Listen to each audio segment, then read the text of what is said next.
Hello, hello. Welcome to the Real Estate Lab podcast. How is everybody doing? It is so cold outside. The groundhog was right. 2 more weeks of winter. Icicles, I can see them. I have my hot tea and I'm ready to talk about some real estate with all of you. Let's go around and introduce everybody really quickly because we have so much to talk about today. Today, we're going to be talking about winning offers, how to stand out, what not to do, and what are we seeing today in the Austin real estate market. It's insane. Can't wait to talk about it. Let's go this way. That's me. Hey, everybody. I go by ianofAustin everywhere on the internet. I would say this is going to be an interesting conversation. JJ. What's up, everybody? JJ Tolentino with the Next Level Property Group. I feel like this is the hottest topic because we're in the hottest sellers market. Hey guys, Crystal here. It's definitely going to be a topic that is worth listening to. Yes. So if you are buying a home in 2021, if you're in the process, most likely you have come into this situation, which is a multiple offer situation. Okay. I'm seeing, this is a sight unseen for me. I've never seen in my whole life people 36 offers being made on a single property. That's the highest I've personally seen. What about you guys? Can you guys? I've seen a lot. I think I've talked about it a bunch. Like I had one that was 95 over. I've been involved in 89 offers. 89 offers. So that is, to me, insane, crazy town. So how do you stand out? You're one of 100 people motivated, willing, qualified to purchase this home. So what are you going to do? How are you going to stand out? And today, that's what we're going to talk about. So I think, let's just talk from the heart. In your experience, let's start with Ian. What is one thing that you have done for your clients to win an offer on a house? Okay, this is a secret tip. No, I'm not going to talk about that one. I'm going to say this. Earnest money matters more than you think it does because in the state of Texas, we give an option fee and we give earnest money. Earnest money is your good faith deposit. And so the larger that is, the more faith, tangible faith you're putting into saying that we're going to do what we can to make this transaction work, because it's hard to get that money back. It's possible, but it's hard to get that money back. So typically in a normal market, you'll see earnest money be around 1%, 2%. And that's kind of like we can't say standard, but that's what we see. So when you say a hefty earnest deposit, are you thinking 20% of the sales price, or what are you thinking? Easily 3%, right? So if it's a $300,000 house, I'm talking you're putting in $10,000 earnest money to even play the game. Okay. And just to be clear, earnest money can be credited to the buyer at closing. So absolutely, that money will go towards your closing date. Yeah. It's not worth it to spend all that money. All right, Crystal, what can you tell us? What have you? That was a really. Yeah. So I think along with the earnest money that Ian mentioned, I think putting down a good amount of option is also the way to go. Putting down a hefty amount of option and then also a shortened option period or none if you're willing to take that risk. But yeah, go ahead. Well, I was just going to say, I wanted to ask you this question because I wonder it myself. So having no option period means no option money. So option money can be something that entices a seller because they're like, ooh, that's cash that they're going to give me right now to take my home off the market. So is there like a psychological association with zero option money being better, or a big option money with a short amount of days? What do you think, Crystal? I honestly think having a no option period with 0 in option is probably the way to go, just because they're saying, oh, they're actually willing to risk their earnest money rather than a small amount of option money.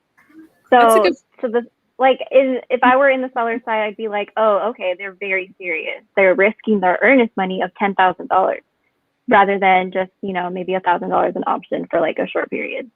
And in my opinion, that's probably the best option. The option period is a time for the buyers to do their due diligence, to get inspections and all that stuff. So if they're waiving that does that mean that they don't get an opportunity to have an inspection done, or what? You still can, by all means, go ahead and do it. It's just, and then I'm pretty sure they're still open to like negotiating repairs, major repairs like roof or AC. But if it's something smaller than that, obviously you don't want to mention any of that. But so you can. That sounds like such a good way to make the seller feel like they're going to be off the hook for a bunch of stuff, but really you can still inspect. So I feel like that's a really, really great thing to do for your client so that you're not sacrificing a lot, but still it seems like you are. Yeah. So what do you think, JJ? What's one of your tips? I wanted to pull up that we've got a comment. Yeah, there's a comment. I don't mind addressing the comment either, but my short answer is credits, which equals money, but that's a whole nother thing. Okay, so the comment. Hello, it's KCB. While we talk about competition, can you compare how it is in Austin proper versus various suburbs, northwest, southeast? And yeah, what do you think? I don't know. It's still a strong seller's market everywhere. The way I'm seeing it is the thing about the suburbs is because it's more affordable, there's still a larger chunk of the population that's very much demanding that type of product. Because even in Cal Butte, I'm still on waiting lists for builders and stuff like that. So I'm not, I don't know. I mean, around Rock last night in the 700 range, there was 4 offers on a property. I thought that was kind of lighter than what I'm used to. Yeah, but again, the weather. I think that's kind of that was a small deterrent. People aren't able to go see it right now. Right. The weather, that price point's also a little different. It was a unique, 1 acre property. But I think just the greater Austin area, in my opinion, is just super, super seller's market. Look at that. Twice the minimum for traditions at Vizcaya. So for those that don't know, Vizcaya is a 55 and better. It has half 55 and better, and then the other is like a traditional living area. Yeah. So even my buyers that got under contract there did the builder's internet bidding, where we went into the internet and bid on lots. So what does he mean by bid 2 times the minimum? As in like 2 times after that community. Yeah, Sandeep, can you clarify what you mean 2 times the minimum? Is that for the lot? Oh, minimum earnest. It's probably earnest because we were talking about earnest at the time. So if the earnest was 5,000, then maybe the earnest was 10,000 in that case. It is different for new build than it is for resale. Now, this one is going to be an interesting question. Who would like to tackle this one? How do both of these items pertain to raw land to be developed? What's the norm? Asking for a flip side opinion. So I think that it's the same. I think, these are things that people can do when offering on a piece of raw land or a property. I mean, these are all any type of contract that we're using that's real estate. Right. Because I've seen lots in Liberty Hill and Georgetown going like that. So even lots are just, it's the same. They're in high demand just as residential right now. Competition is far and it's sprawling. So, and it's not going to stop. Ever since we've had Tesla, Oracle, and we have competition of investors from California coming in, outbidding us. Like there's just a lot going on. So did you see the Elon Musk headline? He said that it's like the 50-year housing boom of 2021 or something like that. Yeah, he said Austin's going to be the boomtown city that the biggest boomtown city in at least 50 years. Yes. Well, Elon At Musk least. has spoken. Well, Let's he get also has invested in here, and you see what he's done. Any other time he's tweeted about something or talked about something, it like explodes. That's what he just did about Austin. Think about what that's going to do to our market It's going up right now as we speak, y'all. as we speak. So what can we do to win these houses? I think, like always, you're going to need to submit your mortgage pre-approval from a reputable lender, a local lender. And one thing you can do is have the seller's agent call your lender. Because when you're making these 50% down, appraisal waivers, $100K over asking price, I want to see some proof of funds. I want to talk to their lender. Because if I'm going to accept an offer for my seller, I want to make sure that it's going to go to fruition, that it's going to close. So I actually have a surprise guest I'm going to invite onto our platform, Todd, the mortgage guy. Todd, thank you so much for joining us today, everybody. Yay! Todd's in the thick of it. He's seeing application. He's seeing when they have one and they're going through too. So he can give us an awesome perspective. Welcome, Todd. And you are joining us right as we were talking about sellers agents calling the buyer's lender. So has that happened to you before? Has somebody called you to check in on you? And what are they asking you? What do they want to know? We're getting a bunch of comments. Let's talk about this clarification before we jump into that. What do you think? New build lots, not the 55 age. So the minimum bid is 40. By the way, this area is Round Rock. Yes. Yes, this guy is Round Rock. Thanks, JJ. So the minimum bid was 40,000 and they bid 80,000. And they said their bids are normally 2 or 3 times is common. That's huge, huge, huge. And then someone followed up saying, Sandeep, did you bid on multiple lots? So that's a good, oh my God. I think the process on there, you could do multiple lots with that particular builder. I don't know if we should put that builder out. 18 lots. 18 lots. And then we got a yay. I think that was for Todd. I think the yay was for Todd. Okay, sorry. Let's go back to Todd's question. Okay, Todd. Right, mortgage guy. Let's go. What do we tell our sellers from the lender so that it makes them secure in selecting our offer that they're gonna do it? Well, generally speaking, when the when the seller calls me or the seller's agent calls me, I typically say stuff like, I don't know who these people are. I wish they would leave me alone. No, I'm just joking.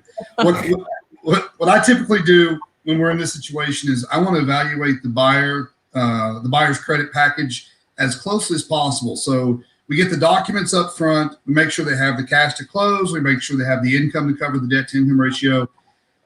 So when if the seller does call me or the seller's agent does call me, I can be very precise in letting them know that every concern has been covered on my end. And the big one that I've seen lately is, or that I hear, the biggest question is what if the appraisal does not make? Do they have enough cash to cover the difference?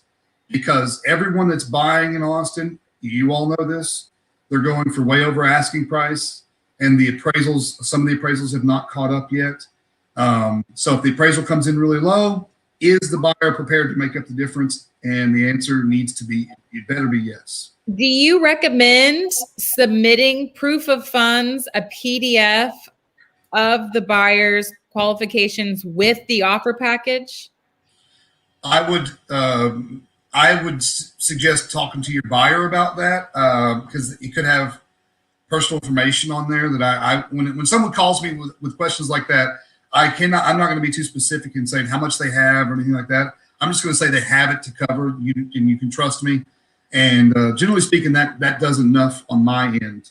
And if that kind of any concerns on the seller's part should be answered with that. If you have to go into more detail, generally speaking, I wouldn't trust the seller's agent. It seems like too specific of a question for me. Okay. Ian, I have a question for you that I hope that you can answer. I can answer one sec. So he said he bid on one lot and they bid on 18. So we're hoping that Sandeep gets it. Sandeep, we're all crossing our fingers for you. Yes. And then Good luck. Rochelle, that's a pretty name, says that she knows that area. Yes, in Round Rock. What's Sorry, up, I just want to Rochelle? make sure we address all the comments while we're going. What's the question you have from Liberty? So a lot of times a buyer will hear that there's been a full cash offer made. Now, should they be discouraged from continuing with their offer, or do you think that cash is better than financing, or does it matter, or is it the most money? What do you think? Oh, I think that at the end of the day, it all boils down to how much money, either A, how much money does the seller get, right? Or B, how does the seller feel about the transaction? Both of those are huge, right? And they could be different. Like I've had sellers that say, well, I want a solid family, somebody who's going to take care of this house that I've lived in for so long. And so then at that point, it's not about the money. So those are all factors. Oh my goodness. Check this out. We just got a super sticker. Thank you very much, Princess Gamble. That's awesome. That just shows that what we're doing is providing value. This is so cool. Yes, Very cool. we are here for you guys. We're working through it. It's an amazing market. It's a crazy market, but we have to survive it. We need homes. We need to purchase these homes. So this is why we're doing it. Thanks, Princess. What's up? JJ, what are some things that we could do in the contract that make the seller net more without necessarily offering more cash? Yeah, we talked, like I said on my previous answer, credits, and it depends on the paragraph.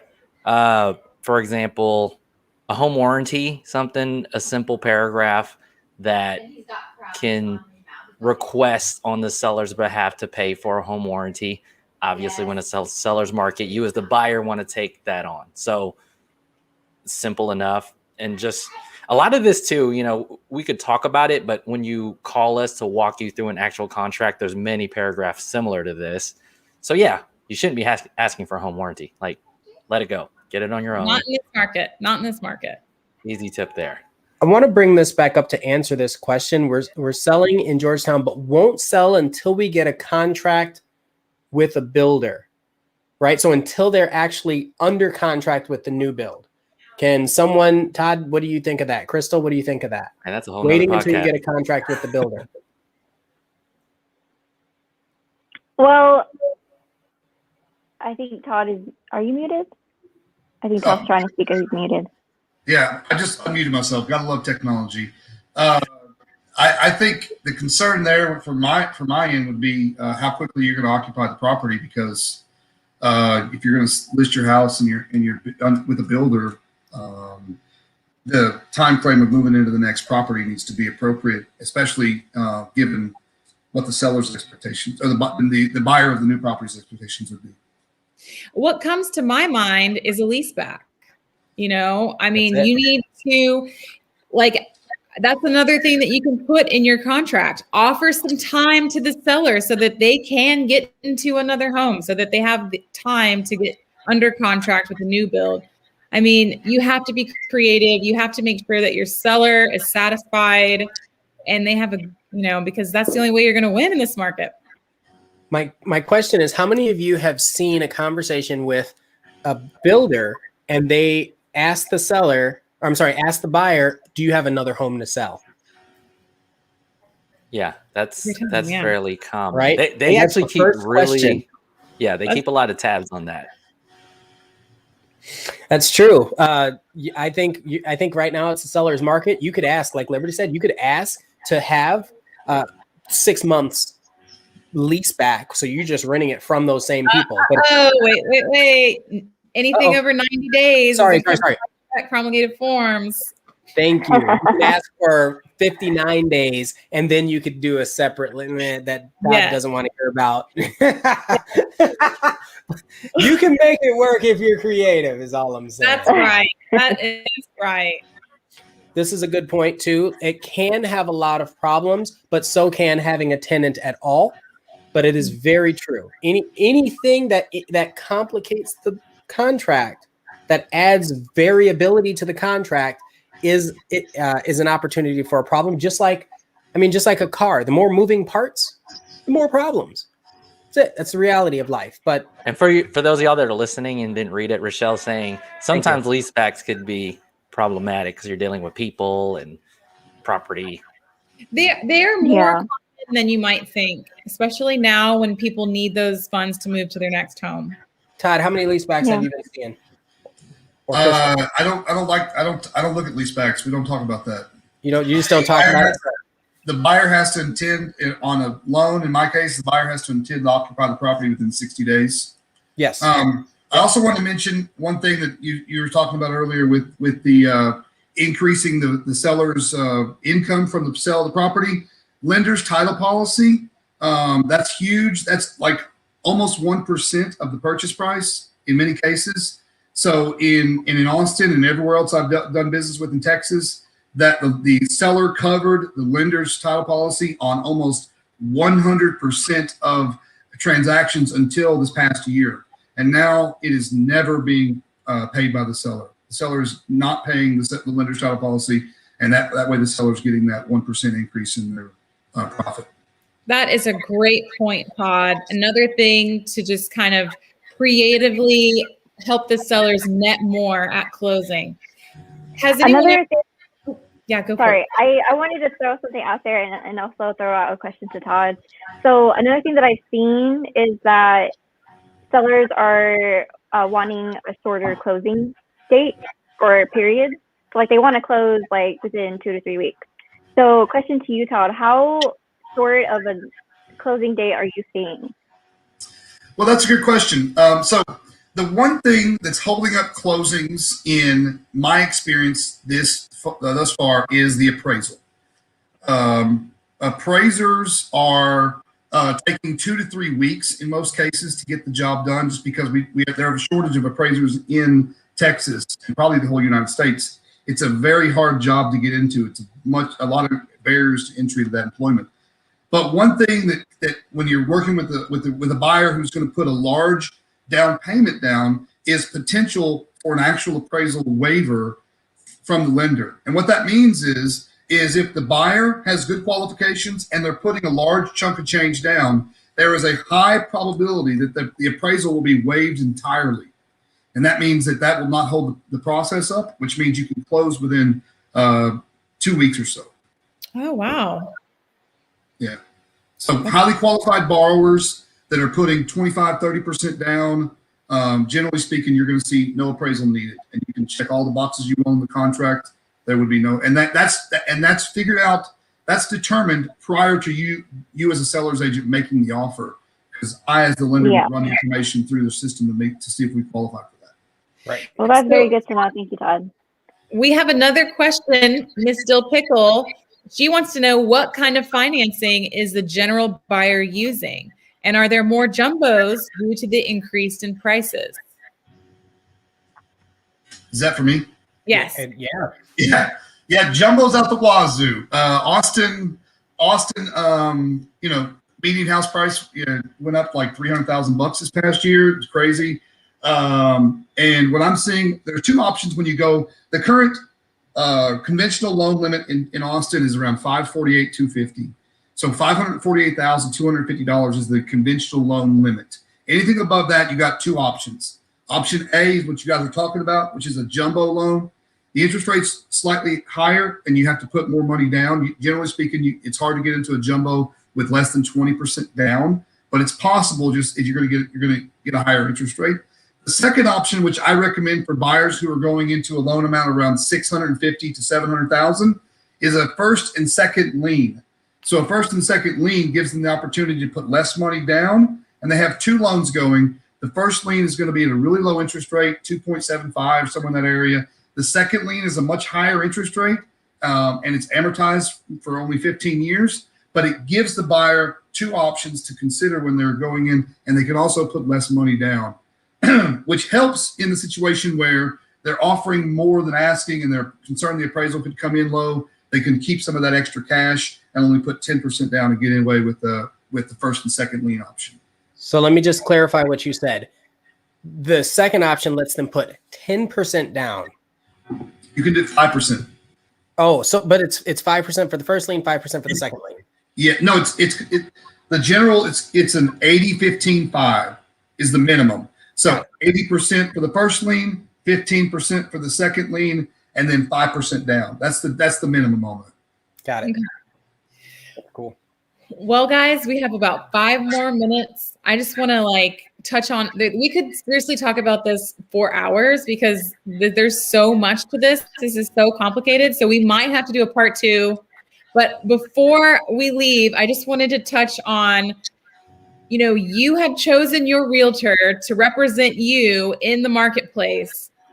And it is so important for you guys to make sure that you select a realtor that's going to be communicating with the seller's agent, okay? Because if you just email your offer over and you don't follow up, or if there's an indiscrepancy on your contract and you don't check back in, I've seen deals fall apart due to this. Ian, what have you seen? What can you recommend to buyers when they're selecting their realtor to make sure they're going to have someone representing them to the fullest? I would say yes. Your realtor needs to understand what's happening in the market and have a strong lender that they partner with. And this point that Rochelle brings up, how long is the option period and option money to win the deal? I would say right now I'm not writing it for less than 4 days, which is really 5. It's because day 1 is actually day 0, or the first one is day 0. So yeah, no less than 4 days. I just wrote one that's effective Monday for 1 day. 1 day. That's I've written period. I'm not doing less than 0-day options before. Yeah, I've done them, but it's scary. 0-day options, good one. Yeah. So just, I don't. In other words, do them in other words, as little as possible. Yeah. Yep. Because it's not cash, but what it is, it's giving cash to the buyer. I'm sorry, to the seller, saying, "Listen, we're good for it. We're good for it. Just hang tight. Let us look at it." I've seen. Sorry, the daycare closed of the ice. I've seen 1,000+ though on option before on the sell side. Oh, I wrote an offer that was $15K option money on a 350 house, and we still didn't win the offer. I don't know. Oh my gosh! Yeah. Oh my goodness! I was crying that night. I was crying. If it's $1 million house, or yeah. Oh my God. Yeah. When there are 36 offers being made on a property, really, it's just what can you move around to make yours look the best? Some crazy stuff. Oh, another thing that I learned is that, how both earnest and option are, you have the option to put in that it can be credited to the buyer at closing. Another thing you could possibly do, and I have seen agents do, is their option is not credited at closing, only the earnest. That's so just big. Straight up giving them some cold cash. Yeah, so they're just straight up giving them money. Well, yeah, I'm giving money just to consider my contract. Yeah, it's good. Crazier things have happened, you guys. And, it's a crazy world out there, and may the best offer win. But I hope that you guys have the best of luck. Please email us if you have any questions. Finding out feedback. I like that question, and that should be next week's topic or something. Okay, we're gonna jump in and answer that next week. Sorry, sorry, Photo Nerds University. I do like that question though, and I would love to answer that. We will start with that question. That's a really good one. That's great, you guys. Well, thanks for tuning in. We appreciate the feedback and the dialogue with you guys. So we are here every Friday from 2:30 to 3, providing some real life Austin marketplace feedback for our buyers, sellers, and agents. So join us. If you need us, call us, subscribe, and we'll talk to y'all next week. Thanks, y'all. Good luck out there.